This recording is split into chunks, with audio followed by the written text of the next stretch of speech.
हैदराबाद में कल रात क्रिकेट नहीं बल्कि अभिषेक शर्मा का एक बड़ा धमाका हुआ।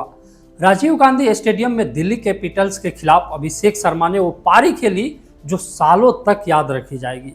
सिर्फ 68 गेंदों में नवाद 135 रन और अपनी इस पारी में उन्होंने 10 बार गेंद को तो बाउंड्री के पार पहुंचाया।